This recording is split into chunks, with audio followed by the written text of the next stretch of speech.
Frag Tag Radio.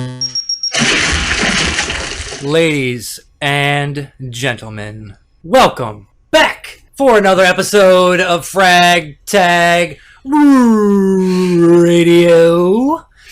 Here with you today are your boys, Pradius and Jay to the Ray, baby. So, it's been over 2 weeks since we last sat down here. Matter of fact is on vacation.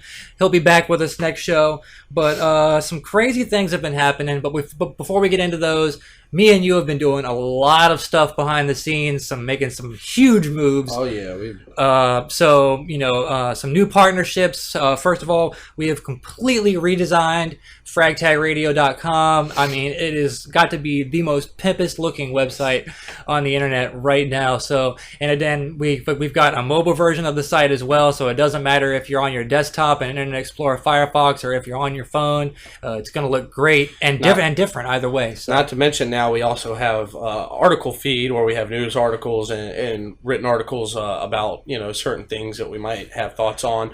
We'll actually be discussing a few of those articles here on the show today. Also, as always, you can catch us on Frag Tag Radio at Twitter.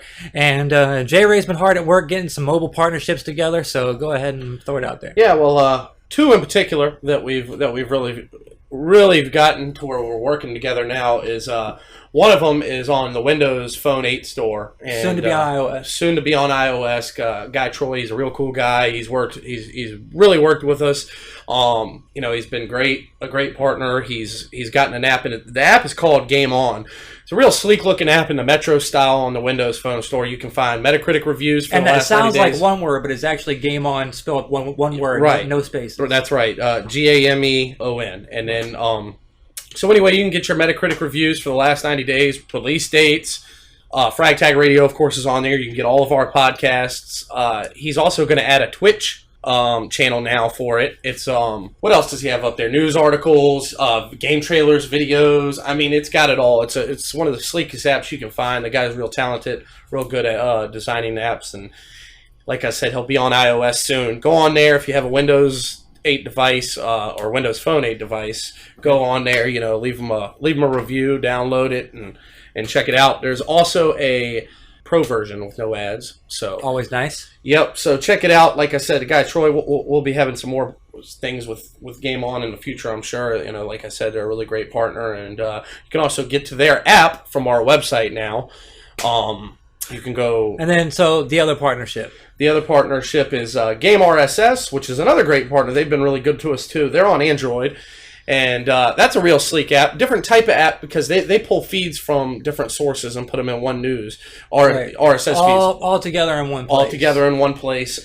They have a Frag Tag Radio section dedicated. Dedicated section for Frag Tag on there. And what I also like about Game RSS is like a lot of apps like that pull news articles from other places. You just see the title of the article, whereas with Game RSS, it's got a picture to go with every article. So it's like you pull up the app and you see a bunch of cool looking tiles with pictures of different games and the title of the article on top of that. It's just really slick looking. He actually just recently released a red version of the app, which has some really cool widgets. And if you're down with the clown and be getting down with Frag Tag Radio, then you can add a Frag Tag Radio widget to your home screen as well. It's free, so definitely that's on Android. And just to let you guys know too, Game On is developed by Underground Studios, and Game RSS is developed by Black Air. So you can search their websites on the internet, or you can, like I said, download both of those great apps from the fragtagradio.com website. And then, as always, you can catch us on Stitcher Radio, Xbox News, and on Windows 8 on the podcast app. And then, so we got a couple other partnerships in the works. Yeah, we got a couple of other partnerships in the works. I mean, both of them have pretty much been agreed upon, and we'll be seeing them soon. Both of them are Android apps. Xbox One News, real simplified app. They do a good job of keeping it clean. It's just basically feeds going straight down. We'll be replacing, it looks like, or we'll just be added right into their feed. Right. And they're developed by Hoix Software, and also World of Video Game News by Destroid. That's another. They've got a shit ton of sources in there. Yeah, they do. And it looks like we'll be directly replacing one up in their sources. You can find every news source on there. Rest in peace to One Up. Definitely. So, yeah, those two we'll be, working with soon. But right now, we really appreciate Underground Studios and Black Air, Troy over at Underground Studios. And you guys have been great, and we're looking forward to a long partnership with them. All right, so with that, that's pretty much all the plugs out of the way. And the big news to come out the last 2 weeks, well, the Don Mattrick thing, but we'll get to that.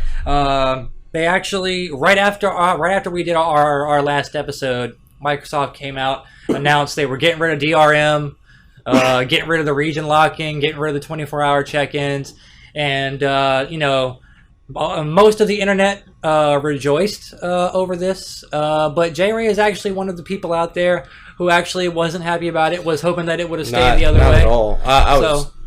I think it's a good move for Microsoft. I think they had to do it because I really think their sales were going to suffer, and I still think in some cases they're going to suffer slightly from originally having it because I think it hurt their reputation a little bit.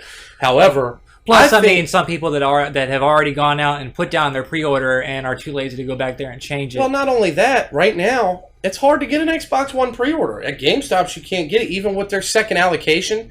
They still have pre-orders available on Amazon, though. Yeah. And I was actually seeing an article recently that was talking about how Xbox One is the #1 ordered piece of technology on Amazon right now. Yeah, I mean, you can definitely get it at certain places, but a lot of people want to just go down to their GameStop and put $100 down and pre-order it. So they can get it at that midnight release? You get it at that midnight release. Because if you order from Amazon, you got to wait for it to come in the mail. Yeah, and you also have to pay, have a credit card that at least has that money available on it right then and there. Even though they won't take it, they're going to check to see if it's there. Right. All right, so the reason that we're sad about the policies changing, shared library out the window. Right. It's definitely a bummer. Not just the shared library. That was going to be one of the best features. Well, that's not even the whole reason I'm upset. I'm very upset that that's gone. But one of the biggest reasons I'm upset is I wanted to just put my disc in, not have to worry about putting it in anymore. And when I feel like playing a game, having your whole library of games with you at all times, just be able to switch to a game while I'm watching a movie if I want to, and not have to take the disc out off the shelf and put it in. Not only that, but like you said, shared library, being able to share it with 10 family members, that was going to be a great feature. Or just going to my parents' house and being able to pull all of my game library up on their Xbox by logging into my account. Right. All of that was going to be great in my opinion, but because people feared change so much, I still can't believe Microsoft changed it. I really can't. I was surprised too. It's unbelievable.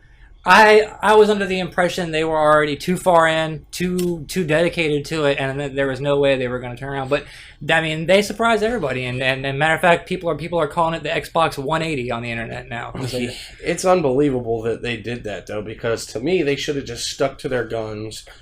All it would have taken is for the console to come out. And sales would have been hurt initially, but once the console came out and people saw what the benefits of it were, it would have been.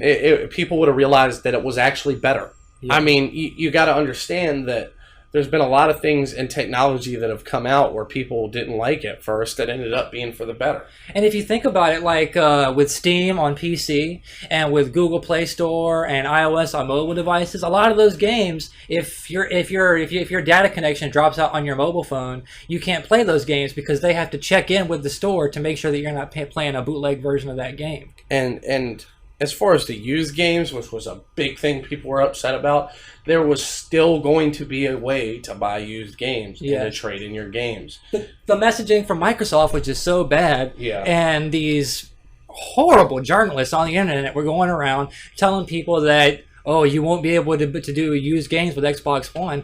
Well, that was completely false. I mean, they had used games supported. Now, granted, some mom-and-pop retailers might have been left out. Obviously, selling games over eBay would have been nixed. I just don't... You still would have been able to go down to GameStop and trade in your games. I think if Microsoft would have done a better job of explaining everything, they would have never gotten the bad publicity that they got and never been forced to change. They should have never gave Don Mattrick the mic. That's when I heard that he was leaving, which I'm sure is somewhere in the article that we're going to talk about later, I thought it was a great thing. I thought it was, yeah. He never seemed like the type of person that should have been running a gaming division of anything. He didn't seem like he had any passion for games. Yeah, I mean, it just... I don't know, man. I was really frustrated with the way that Microsoft and Don Mattrick in particular handled the whole Xbox One unveil on through E3. I thought it was terrible. So they also got rid of the region locking, which that's a good thing. Yeah. Glad to see that go. Rental games, I know a lot of people were upset was because of the new policies. They hadn't worked out a way for people to rent games because of the way things were going to go. That was going to be the market. GameFly was essentially out the window. That was going to suffer. Yeah. Because the used games, they had a workaround. They didn't for rental games. And that was going to suffer. So I'm sure companies like GameFly and Redbox are very happy about this Xbox 180. But, yeah, you know, I guess it'll remain to be seen if... See, to me, the Xbox One had differentiated itself from the other consoles on the market by doing what they did. Now, they're just another video game Now they're console. in direct competition. Yeah, now they're in direct competition because they were going to get customers. They were going to lose customers because of it too.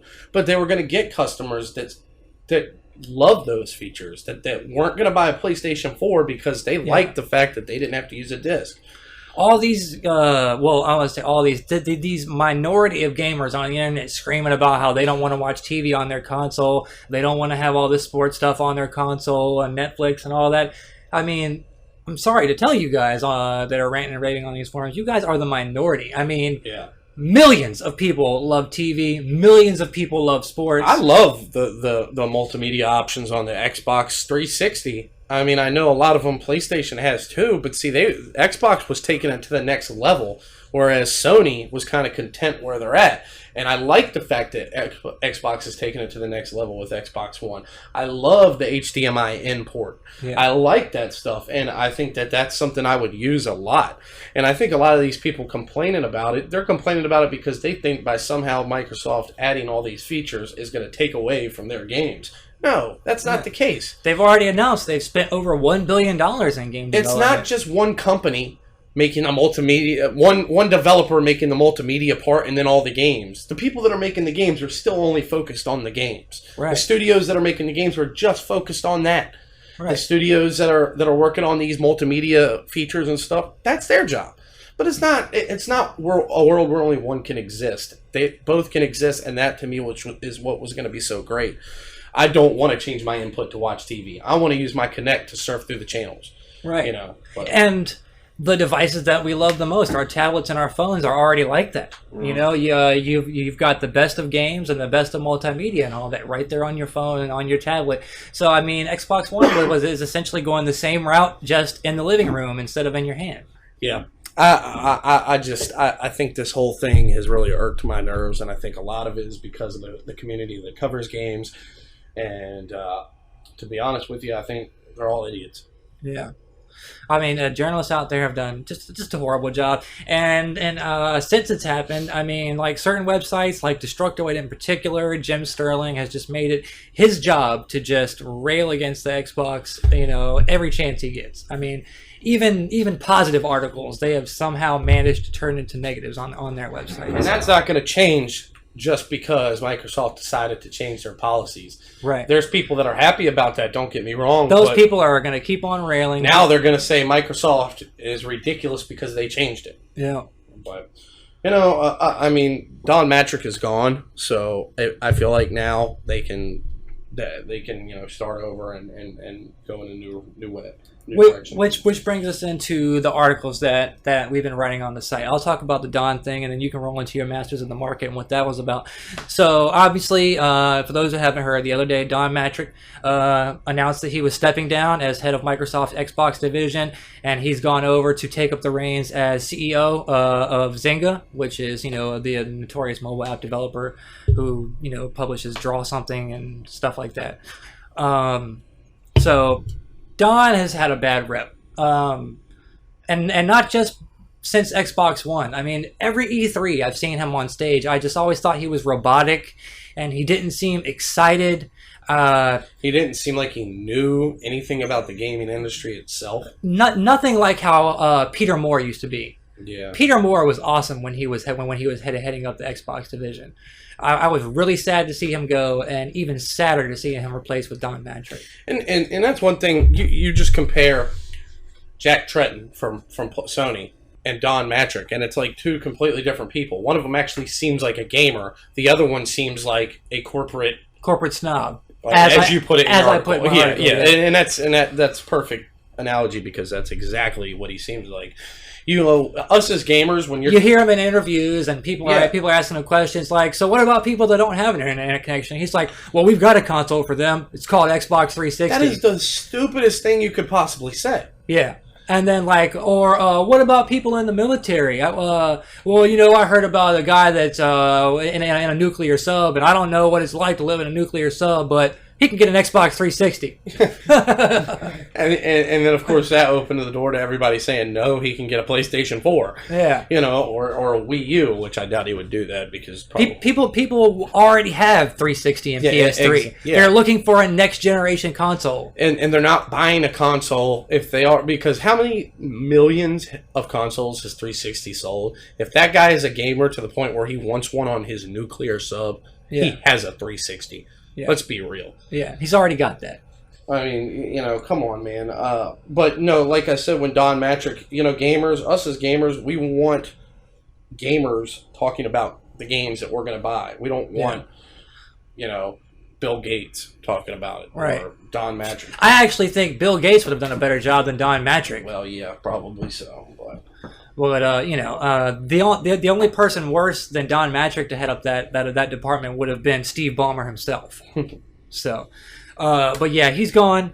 In the article, I was discussing a little bit how I'd love to see Phil Spencer take up the reins as head of the Xbox division. He's been on Late Night with Jimmy Fallon. Every time you see him, he's wearing the T-shirts with logos of indie developers on there. When he was on Jimmy Fallon, he was wearing a shirt with the Crackdown logo, and when he talks about games, you feel that he genuinely is excited about them and likes them. There's been some rumors flying around that this Julie Green, I think is her name, is going to be taking up the head of Xbox division, and she's currently the head of overseeing Windows. And they're talking about restructuring Microsoft and making the hardware and services division into one thing, and she would be overseeing the whole thing, which would include Surface and Xbox. So I'm not sure how that would work. I don't know but if they should go that route. If she could do that and be behind the scenes and let Phil Spencer be the one to come on stage and talk about stuff, it could work. But I'd much rather see Phil Spencer just head of Xbox altogether. And that's if they have to hire somebody within Microsoft. Obviously, I'd love to see Peter Moore come back. That's never going to happen. He's happy where he is at EA. But it is what it is. It's anybody's guess, you know, who is going to take that over. But for right now, all the main people from the Xbox team are reporting directly to Steve Ballmer until they find a replacement. Take that for what it is. I don't know if that's a good thing or a bad thing. We'll see in the future. But so, yeah, Don Mattrick gone, and currently the throne is empty. So, Jayray, you recently were writing an article about when you think that they should launch it. Basically, I just wrote an article, and you can check it out on the site if you want to read it. fragtagradio.com. But Master of the Market, I just basically was talking about, you know, when I think that the Xbox should drop, when in November specifically, because they've already announced it would be in November, and the best ways that they can take advantage of the market itself, being as Call of Duty coming out and PlayStation 4 launching around the same time, which they haven't specifically said November. But I think we all kind of know that that's coming. And, you know, I just went ahead and, you know, you can read the specifics on the article, but I think that they should release November 5th, same day as Call of Duty. And if I'm not mistaken, Xbox 360 was also released on November 5th, which would be... Symbolic, correct. So, yeah, that's about it. Like I said, check out the article on the site if you want to read it. Yeah, we also got a couple other articles. I did an article about used games and how I think that used games are actually a negative impact on the industry, and how used games are the reason that we're starting to see microtransactions in our AAA games like Dead Space, Mass Effect, Gears of War with the little gun skins that you can buy one by one. I think microtransactions and AAA games are a direct response to used games taking away money from publishers and developers. But yeah, you can read about that on the site. I also did a complete article about the rise and the fall of Xbox One and the battle they have ahead of them. So yeah, check it. We got a ton of awesome articles we've written in just the last week on the site, and some more to come in the coming weeks. So definitely check that out. So, moving on. Games for Gold. Fable 3 was free for a while. Everyone knows that. And now, what's it called? Defense Grid: The Awakening is free from now until July 16th. So if you're a Gold member, you can get that. I know a lot of people were upset because they were thinking that Halo 3 and Assassin's Creed 2 were going to be the first ones, and then That's what they announced it. Well, they didn't specifically say when, but the way they said it, they made it sound like that's the way it was going to be. So people were expecting that. I gotta say, I'm a little bummed out about this whole Games for Gold thing. And then you're going to come out and offer an arcade game. Yeah. I'm kind of bummed out about this Games for Gold because, to me, the whole reason they're doing this is to compete with PlayStation Plus, right? That's the idea. They want to give out free stuff like PlayStation does. Great. That's cool. We get that, and that's cool. We're glad you're doing that. But, you know, and not to toot PlayStation's horn too much here, but they do a good job of giving you free games. I mean, they're not brand new games. We don't expect that. But they're AAA titles that are 6 months to a year old. You know, give us... we said it before. Give us Halo Reach. To be fair, they give a little bit of both. They do arcade games as well. Yeah, they do. They definitely do. They don't give you just straight AAA games, but they're mixing those in. And, I mean, you know, here we are in July 2013, and we're going to get Assassin's Creed 2 for free. Yeah. There's been 3 games. They could have at least did Brotherhood, which is the best Assassin's Creed to date. Yeah. The best Assassin's Creed, in my opinion. Or Revelations, which is a newer title. You know, I mean, if you want to stick with... give us Gears of War 2. Yeah, that would have been a good one to give. It's still old, but it's a quality title. Gears of War 3. Or Gears 3, because Gears of War 3 was... phenomenal and better than Judgment. And Judgment's been out since. You're probably not going to grab a whole lot of sales from Gears of War 3 now. Right. Go ahead and give us that free. That's a perfect title. Halo Reach, you know. Fable 3. And it's a first-party title pretty much. Yep. Published by Microsoft, so they don't have to go paying anybody else. Like with Assassin's Creed 2, they're obviously going to have to toss Ubisoft a few dollars. Yeah. I mean, it's a really old game, so they probably don't got to toss them much. But... It would have been pretty much free to them to do that with their own first-party title. Fable 3 was okay. I was cool. Fable 3 was a good offering. Yeah, I thought that was a good offering, too. You know, Fable the Journey could be a good one, too. Yeah. You know, but, I mean, you're just not going to make it feel like much of a perk if you're giving us stuff that we've already beaten months and years ago. So. Right. Forza 4 would have been a good one. That would have been a great one. That would have been a good one. You're right. You know, and we might see these in the future. But it just seems like they're really reluctant to give us anything that could still Alan Wake would have been a good one. That would have been a great one. And we still might see these. But like I said, again, stress the fact that they seem reluctant to give us anything that still might have any life selling off the shelves. And that's that defeats the purpose. Remedy was just doing the Humble Bundle thing on PC where you could get Alan Wake and American Nightmare for $1. I mean, come on. They could have put that in Games for Gold, and it's a great game. Mm-hmm. Yeah, I just don't...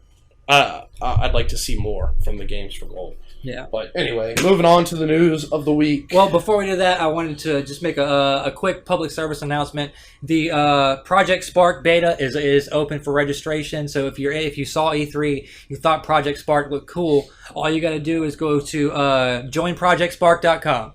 Boom. And right there, sign up. It's a quick sign up. It's not one of those long things where you got to type in the serial number, your console, and your PC, and all that stuff. All you got to do is enter your email and hit the button. You're good to go. So, boom.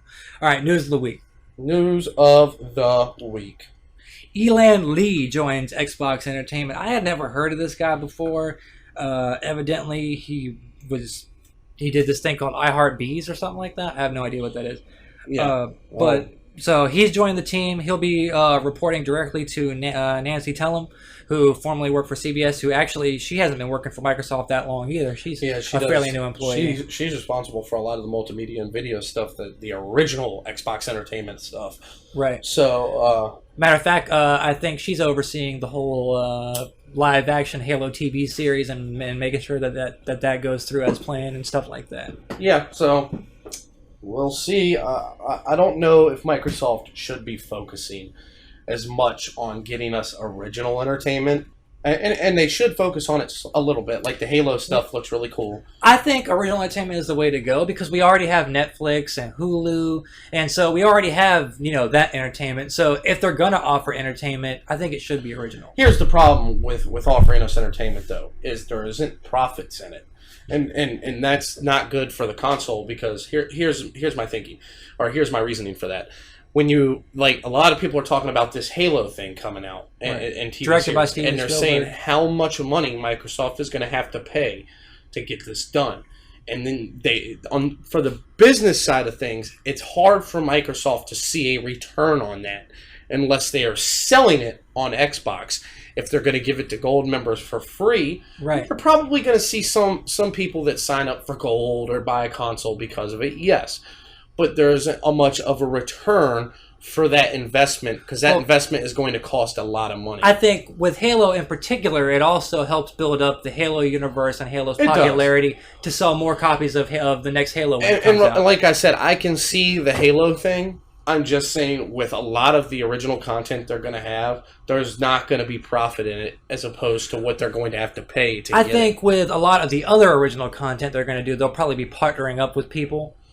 And it'll probably be something, yeah. And even when they partner with people, that's what I mean. If it's exclusive to Xbox, and the only way you can get it is to get it on Xbox, you're not going to be able to pay a lot of money. All I'm saying is you're not going to be able to spend a lot of money on that content because you're not going to get a return on it. Right. So the quality of the content is what I fear for.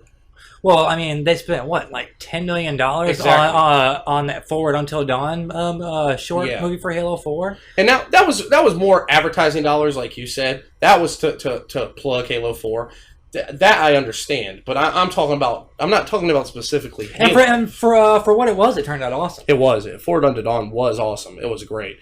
But I'm just talking about original content in general.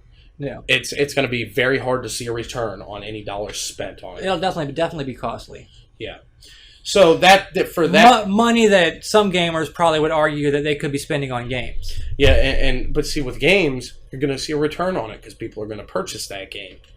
So and then they'll buy DLC for that game. Right. So I wonder the format of it. Now, if it goes to the Xbox Video Store and you can purchase it, like you can a movie, then they'll see a return. But it doesn't sound like that's what they want to do. It sounds like they want to offer Xbox TV, per se. Right. Which leads us to advertising. The only way they can see a return on it is to get advertising dollars to it. Then we're going to see advertisements in it, which I'm okay with if the content's good enough. Yeah. So it just that's a whole nother question. In fact, I actually had an article that I was thinking about writing for that, but I mean, just like how we were just talking about before the show, we pay for Hulu, yet we still see advertisements in it. Yeah. So, but that's not exclusive content to Hulu. That's content we're already getting on TV. Right. So that when they say original Xbox content, I feel like that's going to have to be shown somewhere on a network in order to see return on your dollars, on their dollars. I'm sorry, not our dollars. But that's a whole nother question for a whole nother day. Yeah, we'll have to wait until for Xbox One to come out to see how all that works out. Yeah. All right, so speaking of cable, Microsoft has just partnered with Time Warner to bring the cable service to Xbox 360. That'll go along with Verizon Fios and Xfinity. Right. Xfinity is pretty cool. I don't have Xfinity here. My parents have it, and I cannot watch the Xfinity video on my Xbox because you have to be on an Xfinity network to do it. It'll probably be very similar to Time Warner. Right. Now all they need to do is add Cox, and I'm good. Cox Communications. That would be cool, but I don't know if we're going to see that. Probably not. But now to be specific, this partner isn't for Xbox One. They're not going to need partnerships with cable providers for Xbox One because of the HDMI input. Which, if you remember when they did the unveil, that was my biggest question. That was my biggest fear. I talked about it on the show. Is it going to work like 360 where only certain partners will be able to do it? That is a huge relief to me to know that that's not the case. All you're going to have to do is HDMI in. Yep. Awesome. Awesome. That made me feel so much better when I read that. All right. So, off with the cable and into what's going on. We don't want to get we don't want to get blasted for being an entertainment show and not gaming. For real, that would just be horrible. So Microsoft is making a return to Tokyo Game Show this year. They actually skipped Gamescom last year, and they're returning to Gamescom this year as well. Obviously, with the release of the new console, they're going to want to hit. They have stuff to talk about. They're going to want to hit every event. Yeah, they have stuff to talk about, and Sony's going to be there, so they have to be there. It's the way it is, And there's rumors that not just E3 was game announcements, that we're going to be seeing a lot of game announcements at Gamescom. Yeah, and I think, we already know Sony came out and said they've got games to announce. Yeah. We're expecting maybe a new Halo or Crackdown to be announced. Yeah, I'm definitely expecting a Crackdown because Phil Spencer has hinted at it. We also know that Lionhead is working on something, whether it's a Fable MMO, Fable 4, or something completely different. They're working on something, and they've been working on it for a while. Yeah, so I think that would be with Sony coming out and saying what they have planned, I think that would be a great thing for Microsoft to do to combat it. I think, because essentially, which I wrote in an article, I think PlayStation came out and said all the exclusives they're going to have in direct response to Microsoft announcing what they had planned. So I think Sony's rebuttal is, hey, well, we've got stuff we're going to announce at Gamescom. It would be a great thing for Xbox to say, oh, well, we got that too. Right. I would go ahead and just predict right now that we are going to see Fable and Crackdown at Gamescom. That's what I expect. At the bare minimum. Yeah. And I also expect at Tokyo Game Show, we'll probably hear a couple of maybe even brand new IPs coming from Japanese developers. Could be. Because they've been famous for doing that in the past with Steel Battalion and Crimson Dragon and that game Haunt that they did for Kinect. They may not sell well in Japan, but they partner with Japanese developers all the time. Swery doing the D4, Dark Dreams Don't Die for Xbox One, and stuff like that. So I definitely expect to see some games announced at Tokyo Game Show as well. Yeah, me too. And nothing would make me more happier than another Fable to be announced, and just hopefully it won't be a complete MMO. I'd like to see them go maybe the Elder Scrolls Online route. But that's going to be an MMO. Well, it is, but it's not your typical MMO like World of Warcraft, where it's just where there's everything in the world is a person.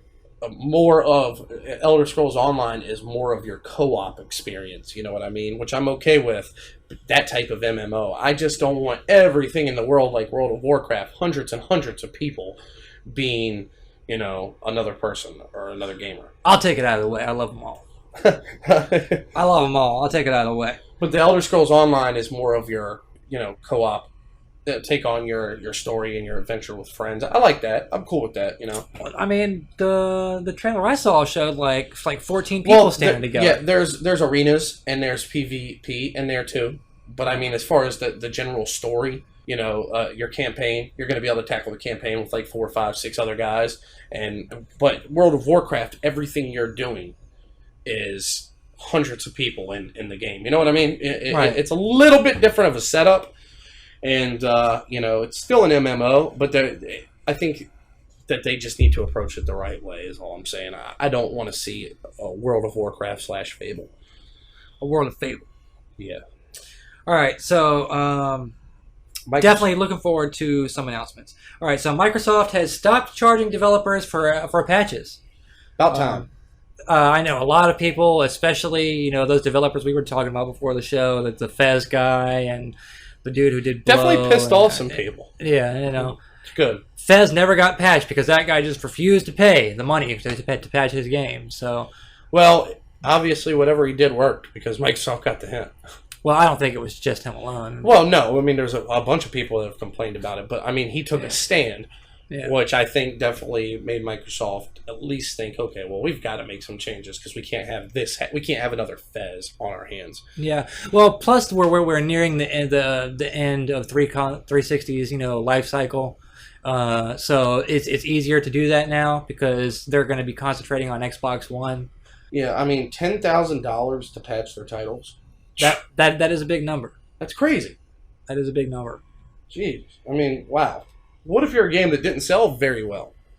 Then you're screwed. Now, it's worth noting that developers always got one patch for free. So, if you release the game, you're like, oops, made a mistake, then you could throw out a patch for free. But, if you wanted to do that second and third patch, that's when you had to start paying for it. Now, it's It probably hurt them in the long run with these indie developers. Well, certain ones anyway. I know Undead Labs said that they love working with them, and the Behemoth obviously loves working with them because they've been partnering with Castle Crashers and more recently Battle Block Theater ever since the beginning of 360. There's definitely ones that are bigger, but I could see where the smaller ones would have a problem with it. The bigger ones, like the Behemoth, they have a game that sold incredibly well. What's $10,000 to them? Yeah. Nothing. I mean, Castle Crashers is just, to this day, still one of the best-selling games. Exactly. But I could see where the ones that don't quite sell to the threshold of... Like Super Meat Boy. To the plateau. Yeah, I can see those having more of a problem with it. Right. But I think the overall purpose of it was to entice developers to get it right the first time. Yeah, I get that. I definitely understand what they're doing with it. But, man... I mean, I think we could really... They could have made the fee lower. A lot lower. Hell, yeah. And Bethesda can't get it right the first time 99.9% of the time, so I'm sure a smaller developer is going to have trouble with that. Somehow, I think special games like Skyrim and Call of Duty, they probably just gave those guys a pass and was like, whatever, you guys are giving us exclusive content. Just get them patches on there. Keep blessing us with that DLC first. We got your back. One thing you have to realize, too, is what sucks even more is these indie developers, they don't have the team of testers that these big companies have. So that makes it even more difficult. They're doing their own testing and maybe have a small group of friends that they have to test out stuff for. I mean, seems like it's a tough situation there. I'm glad that they're definitely going to go free. And speaking of indie developers, they've been catching a lot of flack about not having an indie thing with Xbox One. Well, Microsoft has just partnered up with Unity to bring the Unity engine free to all indie developers, including all the resources, tools, and support to Xbox One, Windows 8, and Windows Phone. So if you're an indie developer and you're looking to make a game, you've got all those tools available for you for free. Or just download Project Spark. Make your own game on there. Or Trials Evolution, or Little Big Planet, or all those games now that you can pretty much make a whole game with. Yeah. Although I doubt that. I'm just joking when I say that. That would be on par with Unity. Yeah, that was just a joke, but for sure. All right. So and then speaking of indie developer Undead Labs on Microsoft and Sandbox mode coming to State of Decay. Like I was just saying, Undead Labs just recently came out in an interview and said they've had a great time working with Microsoft. State of Decay is awesome. They have no qualms with them, and they also have announced that they're going to be bringing a sandbox mode to State of Decay. A lot of people have been asking for a co-op mode, saying that the game is practically begging for it. They actually had to rebuild the engine that they used to make State of Decay because the engine that they used wasn't made for open world games. Yeah. So they had to completely rebuild that engine to work with open world. And on top of that, the engine wasn't built for co-op and open world on top of it. So it would have, for them to do that, it would have taken them 6 months to a year more of development time. And they didn't want to do that. So they just focused on having a quality single-player game. They held out hope to possibly maybe bring it later as some form of DLC. But looking at it, it would still take them over 6 months to do now. And by that time, they want to be moved on to the next project and not developing, throwing all their resources to put in co-op in a game that's already out there. But they are adding sandbox mode because when you're playing State of Decay now, you can go around and do stuff and just play the game and enjoy the sandbox, but you've also got story missions popping up, people coming over your radio, your radio, kind of telling you over and over and over to go do these story missions. So sandbox mode will allow you to just survive and, without having to worry about the pressure of doing story missions or any of that. You can just free play. And like I said, State of Decay is absolutely awesome. Yeah. It's 1,600 Microsoft points, the only game other than Minecraft to do that, but it's completely worth all $20. Yeah, it's definitely an expensive title, but yeah, it's the quality of it is incredible. Because, you boot it up, you play it, and you think, man, they probably could have charged like $40 and put this on a disc. Yeah, definitely could. So it's a good deal. All right, so 360 headsets may work after all. I read this. That's interesting. I read this about a week ago, and when I read it, I automatically thought, man, this is Microsoft again changing because of they've heard a lot of people complaining about the headset not coming. But I don't see it, man. I know that they're talking about it and they won't bundle it and they're seeking a way to convert it. But here's what I see. I see you having to buy an adapter. Well, from what they were saying, they were going to try and make an adapter that they could bundle with the console so that you could use your old headsets. That would be cool. You get that adapter bundle, and it comes with my day one console. I'm okay with that. But if you charge me $20 for an adapter, then why the hell am I just going to not buy a headset? Yeah, just buy the new headset. Yeah, and that makes no sense to me. So that's what I was going to say is, if it's going to be an adapter that knowing Microsoft will charge for. Oh yeah. Anybody would charge for. Then it doesn't make much sense. But if it's going to come with the console, then I'm okay with it. Yeah. So, Vengeance DLC just came out this past week. I've played about 3 hours of it. I haven't played the zombie map yet, Buried. I've heard it's great. My son's been playing it, and he loves it. I have played all the maps. I played on Cove. I played on Uplink. I forget the name of the level, but it's on like a Golden Gate Bridge type of deal, a giant bridge, and you can be on the top of the bridge or under the bridge. That's a cool level.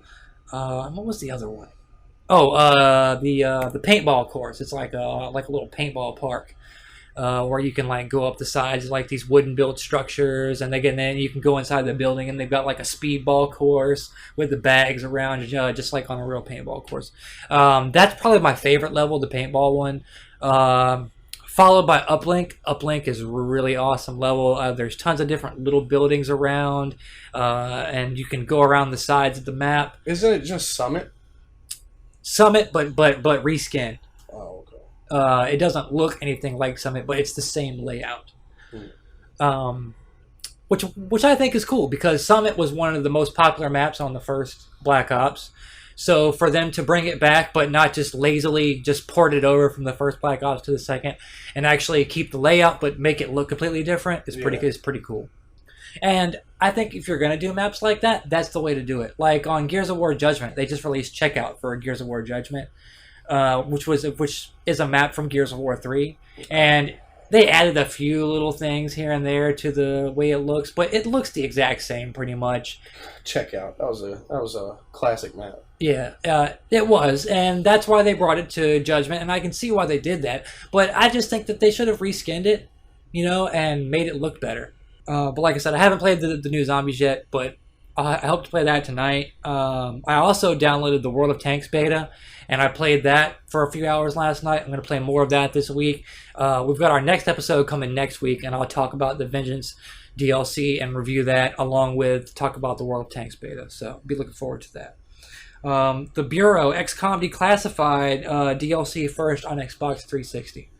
Now this is interesting. This game was originally just going to be called XCOM, and it had sort of a cartoonish look when they first showed it. It's been changed a lot. It's looking a lot more realistic now. And haven't they changed it from like a first person to a third person deal now as well? Yeah. It was. I don't know if it's changed to a third person now. I know it was originally a first person type game. Right. So if it's third person now, then yeah, it's changed. Because when I read the Game Informer article on it, which was a year ago or so, it's definitely third person now. Yeah. Okay. Well, then it's been changed because it was going to be a first person title. So they seem to have made a lot of changes to it. I never really followed the title very much because I know there's millions of XCOM fans out there. I'm not particularly one of them. I'm not an XCOM fan, but this one intrigued me just because of the year that it takes place. Like back, was it like the 40s or 50s or something? The setting and the fact that it's not your traditional XCOM RTS. It's actually like a shooter. Something that I can get down and relate to.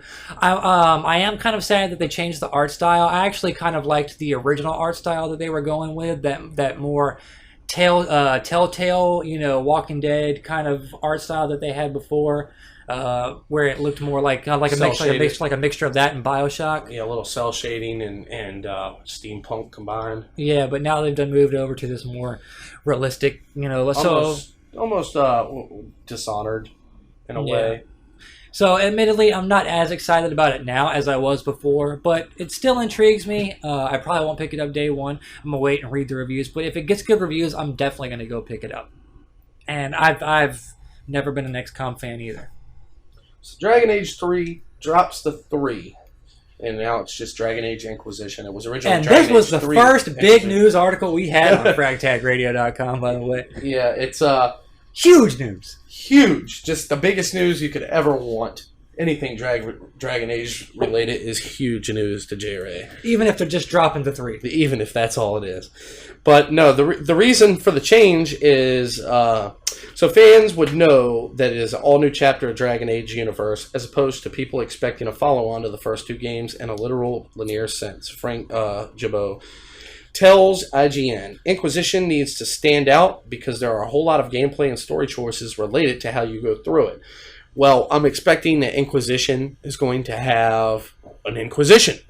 And that's going to be a large part of the story, is how you go about that Inquisition. It's my biggest question with it is they said they want to have you be able to have your choices from the first 2 games affect the 3rd game. How are they going to carry over those choices on a next generation platform? Maybe they'll affect like stuff surrounding Morgan and other characters in the universe that are still there. Not how it's going to change Dragon Age 3, but how are they going to allow you to import your save file from a previous console? Oh, well, maybe if they utilize the cloud saves that you can do on 360 That's now. the only way they could see it, and I could see that, working somehow, but man, it just seems like a difficult thing to do, Well, they're talking about doing the same thing with The Witcher 3. Yeah, and I had the same question for that. Yeah. So, I am really looking forward to Dragon Age 3. Yeah, I understand why they did it, but I still don't think they needed to drop the 3 because Dragon Age 2, you played as a completely different character from Dragon Age 1. Exactly. And to be honest with you, Dragon Age 2 had less to do with Dragon Age Origins than it seems like 3 will have, Inquisition will have with 2. Right.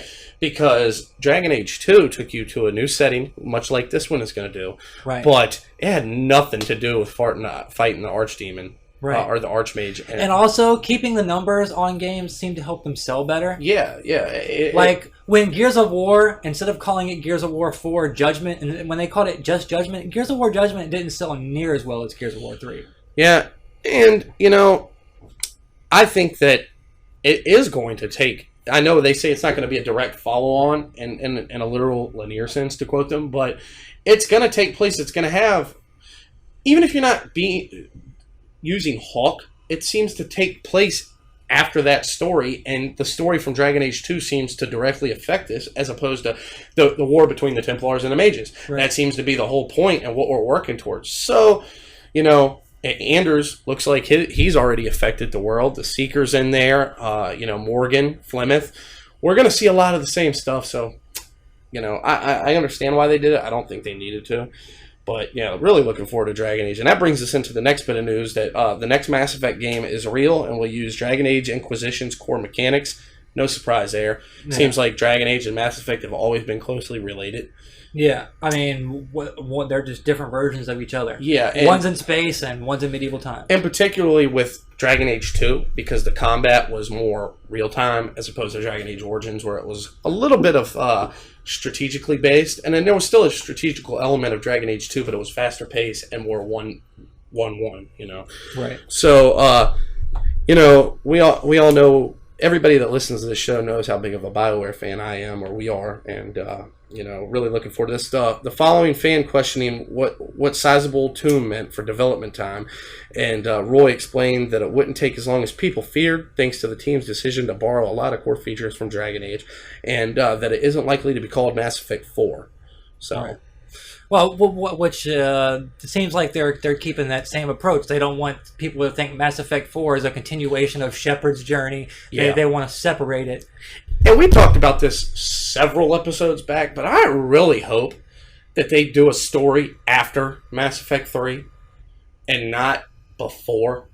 Yeah. Or too. Even during. I want to know what happened to the universe after Shepard. The thing, and they were talking about telling another story during that took place side by side Shepard's. Well, we already know Shepard's story is the big story, the big thing that's happening in the universe. So it would seem to make I'd love to see a continuation of Garrus's story. Well, it seems like if you're doing a story that coexists side by side, parallel to the Shepard story at the same time, it seems like it would make that story insignificant, because Shepard's story is going on at the same time, and that's the big one.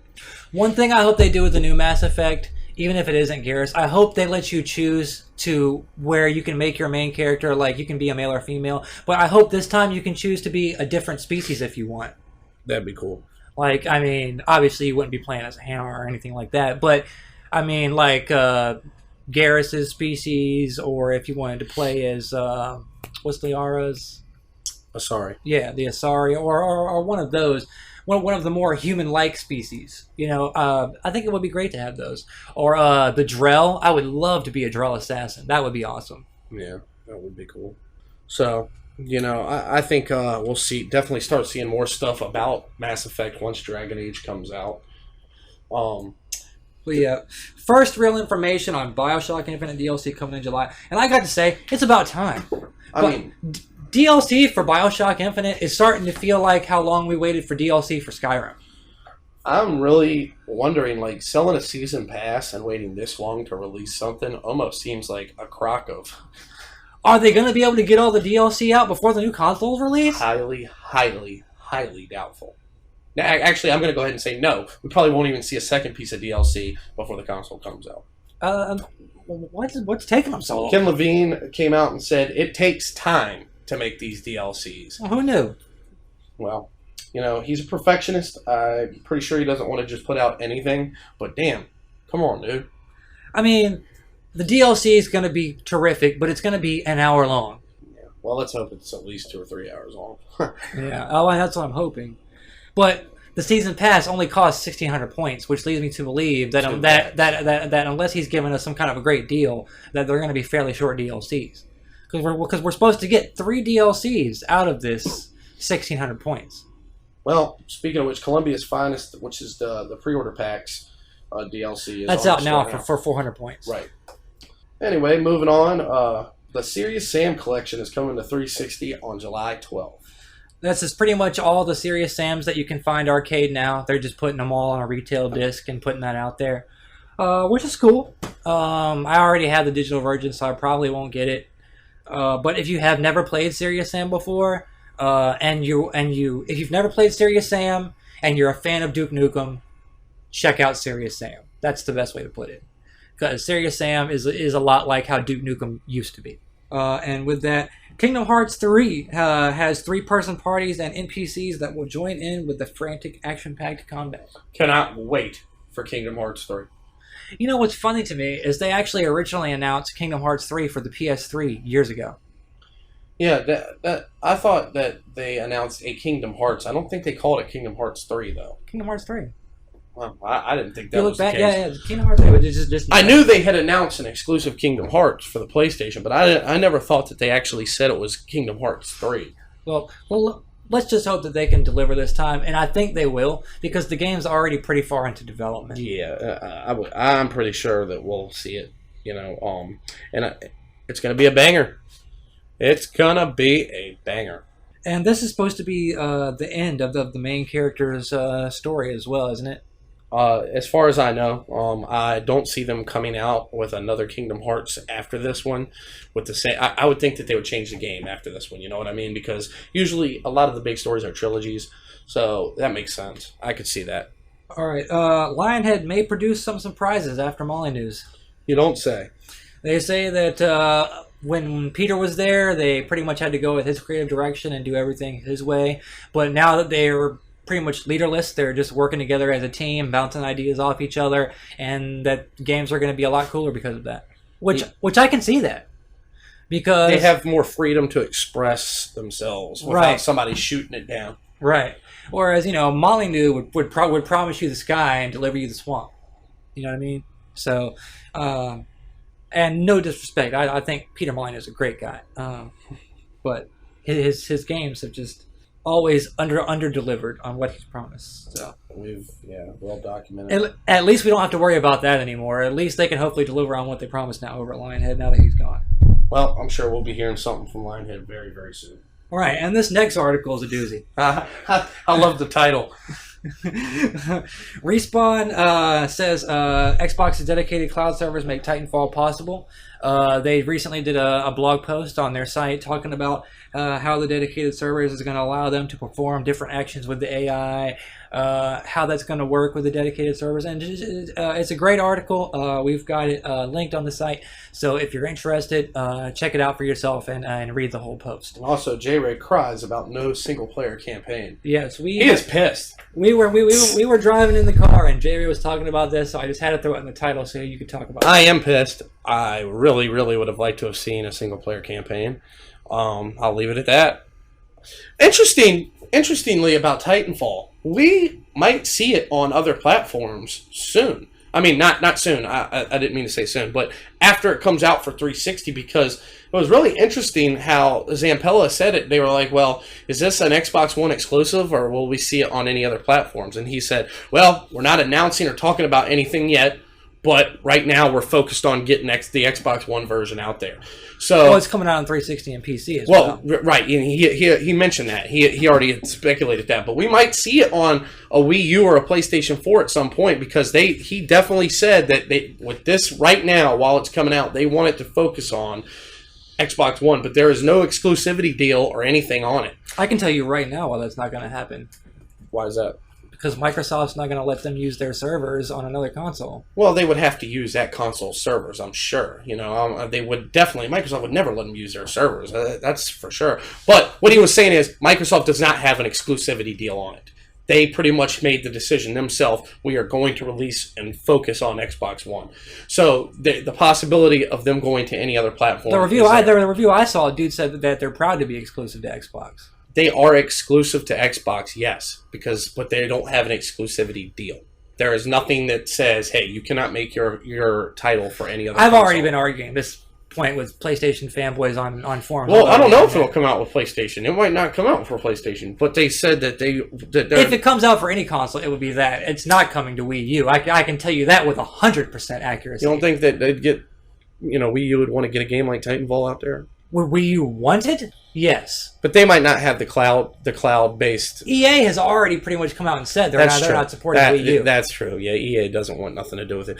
But I think if we do see it on PlayStation 4, it won't be until a year after it's already been out for Xbox. He pretty much made it clear that for right now, they are only focused on getting the Xbox One version out there. It's built to work with Microsoft's cloud computing servers. Right. And that's what they've built it to do. I just thought that was interesting because when we had talked about it on the show, we said how much money did Microsoft have to pay them to get this done? I still think they paid them money. Well, it seems to me like it was just a decision by Zampella, hey, we want to work with Xbox right now.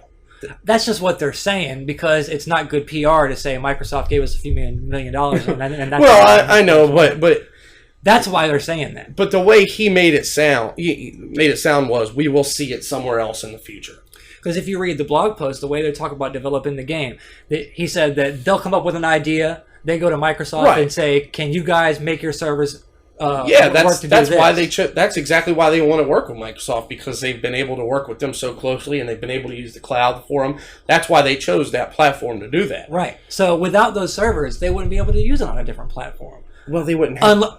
unless EA suddenly went out and bought, 300,000 of their own computing servers. Well, they probably don't need 300,000, is what I'm saying. They probably need a certain amount, and if another platform could offer them that, then they would, go do it. So that's the thing. I mean, do I think we'll see it on another platform anytime soon? No. But do I think we'll see a Titanfall 2 on another platform, or Titanfall 1 a year later on another platform? It's a possibility. Anything's possible. All right. Halo Reclaimer Trilogy expanded into a saga. They've said that... so originally they had said that the new Halo thing was going to be a trilogy. It was going to be 4, 5, and 6 was going to be the Reclaimer Trilogy, and then they had a separate trilogy that was going to be after that. Obviously, the separate thing is probably still there, but they're expanding the Reclaimer story arc in particular into more than 3 games. Or, they haven't specifically said, they're just saying that they're giving 343 Industries the freedom to make it more because they feel like that they have a lot of story that they've written up and that they want to go with there. And if they feel like they have more than 3 games worth of story, then... Well, I don't think it's just the games either. I think that the movie, or the show and all that will be part of the Reclaimer saga too, it seems like. The live-action TV series, that's possible. So that's probably why they wanted to take the trilogy out, because it's not just a game anymore. It's a lot more than that, TV, books. Yeah, so I think all of that will be a part of the Reclaimer saga, I guess. But yeah, all right. So that's all on that. And Assassin's Creed 4 DLC to feature a new assassin. You'll actually be playing as the first mate in the DLC. And is this the first time you're hearing about this? No, I've heard about it. Okay. It's basically one of the characters already. It's another assassin. And how do you the guy's name is Adwale? Adewale? Adewale, I think. Adewale? Yeah. What this is there's going to be the first person part of Assassin's Creed. I don't know if I should say the first person part, but the real life part. You know how you've always played as Desmond in a current world? Right. Now you're going to be. It's going to act like it's you. You are going to be the Abstergo agent, and you're going to be able to access Edward Kenway's file through the Animus yourself. Well, you're going to also be able to access other assassins through that. I know with one of the other, with the what was the name of the chick on the PlayStation Vita version? Aveline or something. Yeah. Well, that's how you're going to access her story on the PlayStation 3 version or whatever. Well, this is the same way. And the cool part is, this probably isn't going to be the only assassin you're going to be able to access too. You're going to be able to go in and essentially play a whole nother story of other assassins the way they're making it seem like too. So that's going to be pretty cool. And this seems like Adewale is going to be one of those. And we all know I love story-based DLC, and I hated all the multiplayer DLC Assassin's Creed has started coming out with. Hopefully this opens the door to more single-player and story-driven DLC. Hopefully so. All right, moving on. Dead Rising 3 gets exclusive Smart Glass missions. Now, at E3, they had already discussed the ability for a second player to come in and call in airstrikes and things like that as a second player through Smart Glass. But if you're playing by yourself, you will be able to... And this is cool. I thought this was really neat. Yeah, you'll be able to use your tablet or phone with Smart Glass to turn it into the actual phone from the game, and you can receive phone calls from other survivors who are out there in the world of Dead Rising who will give you missions through the Smart Glass that you actually play in the game. Yeah, that's really neat. Now that's going to be a cool thing that'll actually make you want to use Smart Glass while you're playing the game. Yeah, because there's content that you won't be able to access otherwise. Right. Yeah. Now, the good news for people who don't have tablets and all that is it's not integral to the main storyline. It's a side storyline, but this guy who calls your phone, he has his whole own line of missions that's like a subplot that goes on along with everything else that's happening. Sounds pretty cool. Boom. And Crackdown 3 leak was not accidental. Yeah. Well, we already speculated the Gamescom. We wouldn't be surprised to see a Crackdown release. And the reason this whole speculation started was because at the Xbox reveal, there was clearly a Crackdown orb on the Xbox dashboard, which a lot of people caught in screenshots after the reveal was over. They were saying, did they accidentally reveal Crackdown 3? Phil Spencer came out and said it was definitely not an accident, and that's pretty much all he said. But that's pretty much confirming that, yeah, if it's not an accident, then there's a Crackdown in the works, whether it be Crackdown 3 or Crackdown something else. There's something Crackdown going on in the Crackdown universe. Yeah. Bada boom. And lastly, the Day 1 edition, we found out some more information on what will be bundled in with the console, and it's actually pretty good news. Yeah, it is. I was excited about all of this. Because when I first heard about the Day 1 edition, I thought we were just getting the controller and the achievement. Now it appears we're going to get a full year of gold membership. 12 months of gold membership, as well as exclusive DLC for the Day 1 games. Dead Rising 3, Forza Motorsport 5, Kinect Sports Rivals, Rise. Rise Son of Rome, and Killer Instinct. Which is pretty cool. You're getting DLC for all 5 of those games. You're getting 12 months of gold. Well, now, the DLC for those games comes with the Day 1 edition of those games. No, the codes, when you... they've got a picture of the case that comes in with the console. There'll be a case inside the console. You open that. That'll have the gold membership, and it'll have the codes for these Day 1 games. Oh, really? Yeah. Well, what? And I think it's more as an incentive to entice people to buy those games along with the console. Well, I do know. I've seen the actual box art of these games, and if you buy Rise Son of Rome on Day 1, it says on the box art Day 1 edition. So I thought that the codes would come inside the Day 1 edition of Rise. Maybe it's possible they'll have special codes in there as well. Yeah, because if you go on Amazon, there is a Rise Day 1 edition and a Rise. I know there's definitely a Dead Rising 3 Day 1 edition as well. Yeah, and makes it seem like, you would get those, at least some additional content in those games for having the day one edition of that game. Yeah. Because if I'm already have the day one console and I get the day one DLC in the console, why do I need to buy the day one edition of the game? Yeah. So whether it be different DLC or maybe if you don't get the day one edition of the console, you would still be able to get that DLC if you got the day one edition of the game. Yeah, but then you'd have to buy the game on day one, and if you're getting the console on day two, why would you buy the game on day one? So it's got to be separate DLC then. Yeah, that's what I was thinking. It's got to be different DLC or something, because when you said that it comes with all this DLC for the games comes with the console, that I did not know. I thought all the DLC came inside the cases of the day one edition of the games. Right. But yeah, but they've definitely spiced up the deal. I mean, 12 months ago membership alone is $60 if you buy it through Xbox.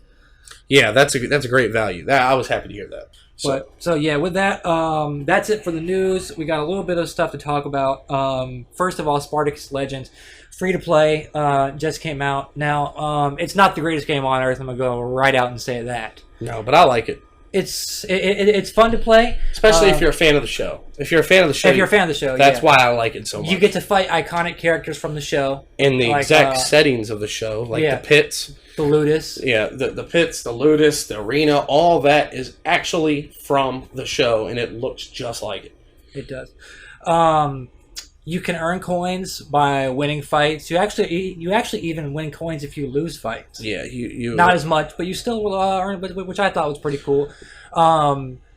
You will unlock more stuff you can buy as you level up, or if you want to spend real money, you can buy these gold coins and unlock stuff before you have even really supposed to have unlocked it. So I think this is the best kind of free-to-play model, to where it's actually free to play and you don't need to spend money if you don't want to. Right. You only need to spend money if you want to get ahead of yourself and get that awesome armor like 10 hours before you're supposed to. Yeah, there's plenty of people that'll want to. And there are. And you can have multiple fighters in your Ludus. There's a boatload of equipment upgrades. I will say the graphics aren't all that. No, they're not. But they're not bad either. For an arcade title, they're not bad. I mean, I thought they were okay. It's definitely not retail quality, but... Yeah, the combat, while fun, it can be a little bit wonky. Yeah. It's no Tekken or Soul Calibur or Mortal Kombat, but it's good for what it is. More like Deadliest Warrior. Exactly, yeah. And Deadliest Warrior was a popular game. It was. So, I like it. I think, I've played it quite a bit. Not to where I've leveled up any characters or anything, but I've gotten a character up to a 92 rating and another character up to like an 81. And, I'd have to say I'd probably give it 3.5 frags. That's probably where I'd be at. But, given the fact that it's free, you might even say it's a 4. It's free. It's completely free. Yeah. I would say 3.5 to 4 is fair. So. Bada boom. All right. So Resident Evil Revelations, I've already pretty much reviewed it, but I've been playing a lot of the raid mode with our buddy Kev, and really been enjoying it. I mean, we have literally been playing the game almost every day. I mean, for hours at a time, and you sync your game up with your ResidentEvil.net account, and you can get exclusive guns. They've got these thing called present codes, and if you search the internet for them, you can enter them on the website, and it'll unlock these awesome these awesome guns in the game. Like, I've got a shotgun that looks like it's made out of dragon scales, and I've got this other sniper rifle that is like obviously Chinese, and it's impossible to even describe how it looks Chinese, but when you see it, you can tell. I got another shotgun that's like 3 barrels, like the shotgun that Wesker used to use in the older Resident Evils. It's just really fun. I actually kind of like it a little bit better than the Mercenaries mode from Resident Evil 6, just because there are actual levels that you go through and there are objectives rather than just trying to survive like it was in Mercenaries. So I promised Death I would talk about that since we've been playing so much of it. And so there it is. Awesome game. If you haven't played Resident Evil Revelations and you're a Resident Evil fan but have felt let down by the recent Resident Evil games, get this one, because it takes it back to the old Resident Evils, all the classic stuff that used to be there, the puzzle solving, the controller just like they used to be back in the day, for better or for worse. And for a game that was ported from 3DS over to 360, the graphics are pretty damn good.